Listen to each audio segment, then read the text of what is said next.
Hello and welcome to BiQules. So we are starting with a new chapter that is neural control and coordination. सबसे पहले तो यहाँ word लिखा हुआ है कोऑर्डिनेशन. हमें कोऑर्डिनेशन का मतलब पता होना चाहिए. कोऑर्डिनेशन का मतलब है तालमेल, साथ मिलकर काम करना. जब दो या दो से ज़्यादा ऑर्गन्स एक साथ मिलकर कोई एक्टिविटी परफॉर्म करेंगे तो इस प्रोसेस को हम कोऑर्डिनेशन बोलेंगे.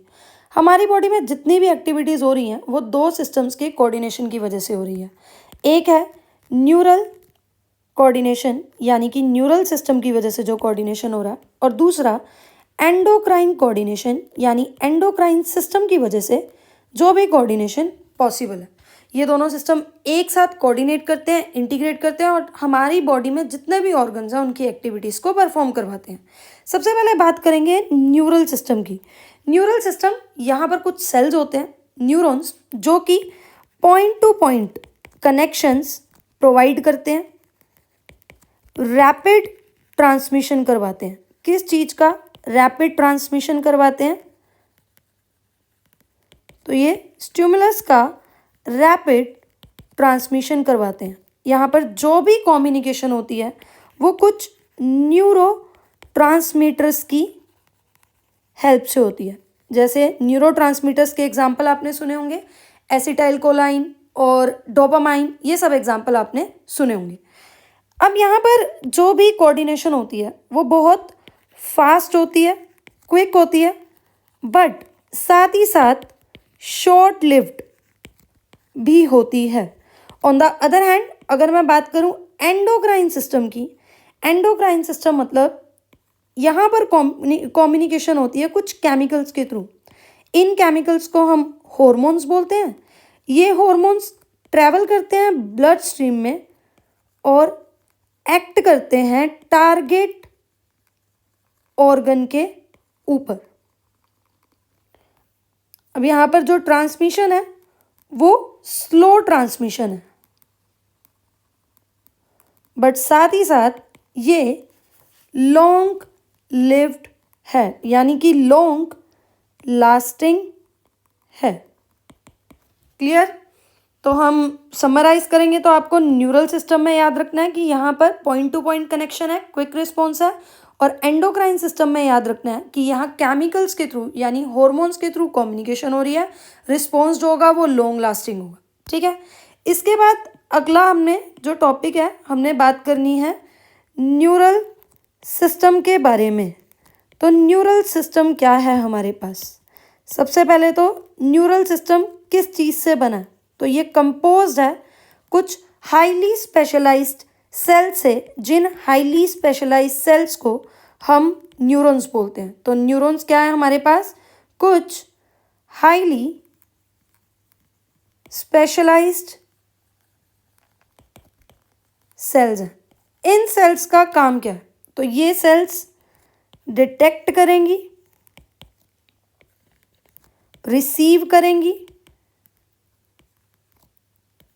डिटेक्ट करेंगी, रिसीव करेंगी और ट्रांसमिट करेगी. किस चीज़ को ट्रांसमिट करेगी? डिफरेंट काइंड्स ऑफ स्टिमुलस को, स्टिमुलाई को ट्रांसमिट करेगी. पहले जितना हमने पढ़ा इसी को एनसीईआरटी में पढ़ते हैं, उसके बाद आगे चलते हैं. तो क्या लिखा हुआ है? यहाँ लिखा हुआ है हमें पता है दो या दो से ज़्यादा ऑर्गन्स हमारी बॉडी में एक साथ कोऑर्डिनेट करते हैं ताकि होम्योस्टेसिस, होम्योस्टेसिस यानी कि बॉडी में बैलेंस बना रहे.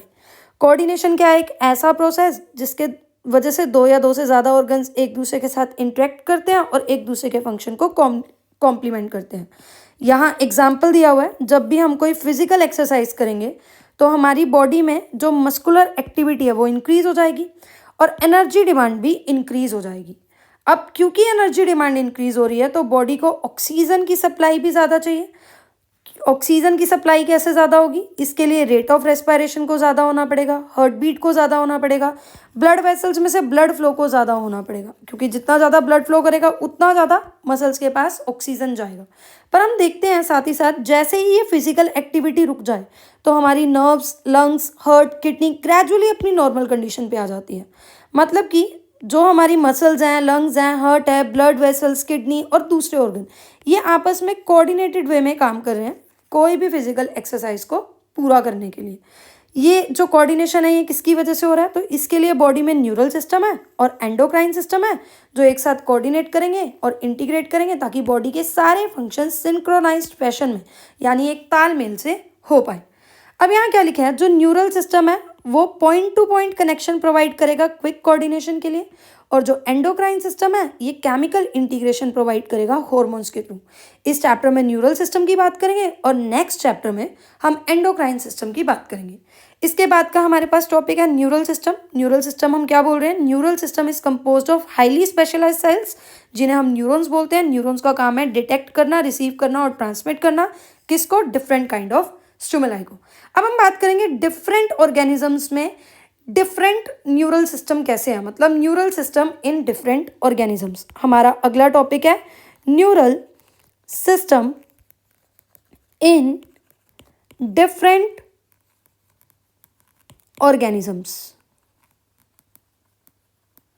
तो जैसे जैसे ऑर्गेनिजम्स में कॉम्प्लेक्सिटीज बढ़ती हैं न्यूरल सिस्टम भी कॉम्प्लिकेट हो जाता है। जैसे अगर मैं लोअर इनवर्टिब्रेट्स की बात करूं तो लोअर इनवर्टिब्रेट्स में बहुत ही सिंपल तरह का नर्वस सिस्टम होता है। जैसे हाइड्रा जो कि सीलंट्रेटा से बिलोंग करता है, हाइड्रा में हम क्या देखते हैं? तो न्यूरल सिस्टम के नाम पे हाइड्रा के पास बस नेटवर्क ऑफ न्यूरॉन्स है। जैसे जैसे आगे बढ़ते जाएंगे, जैसे अगर हम आर्थ्रोपोड्स की बात करें जिसमें इंसेक्ट्स आते हैं, तो इंसेक्ट्स में हम देखेंगे कि बेटर ऑर्गेनाइज्ड न्यूरल सिस्टम है। कैसे? इंसेक्ट के पास ब्रेन है, नंबर ऑफ गैंग्लिया है और न्यूरल टिश्यू है। क्या है? न्यूरल टिश्यू है। इसी तरह से अगर हम और एडवांसमेंट की तरफ जाएं यानी कि वर्टिब्रेट्स की बात करें तो वर्टिब्रेट्स में तो और ज़्यादा डेवलप्ड न्यूरल सिस्टम है। आई होप ये चीज़ आपको समझ आ रही होगी।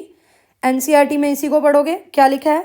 न्यूरल ऑर्गेनाइजेशन बहुत सिंपल है लोअर इनवर्टिब्रेट्स में, जैसे हाइड्रा में सिर्फ नेटवर्क ऑफ न्यूरॉन्स है। इंसेक्ट्स की बात करें तो और ज़्यादा बेटर न्यूरल सिस्टम है जहाँ ब्रेन प्रेजेंट है, गैंग्लिया प्रेजेंट है और न्यूरल टिश्यू प्रेजेंट है। गैंग्लिया किसको बोलते हैं? तो collection of cell bodies of neurons को हम गैंग्लिया बोलते हैं। गैंग्लिया किसको बोलते हैं?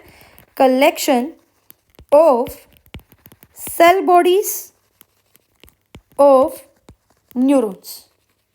वर्टिब्रेट्स की बात करें तो इनके पास और ज़्यादा डेवलप्ड न्यूरल सिस्टम है। अगले लेक्चर में बात करेंगे ह्यूमन न्यूरल सिस्टम के बारे में, इसलिए चैनल को लाइक कर देना, सब्सक्राइब कर देना और शेयर कर देना। Thank you so much.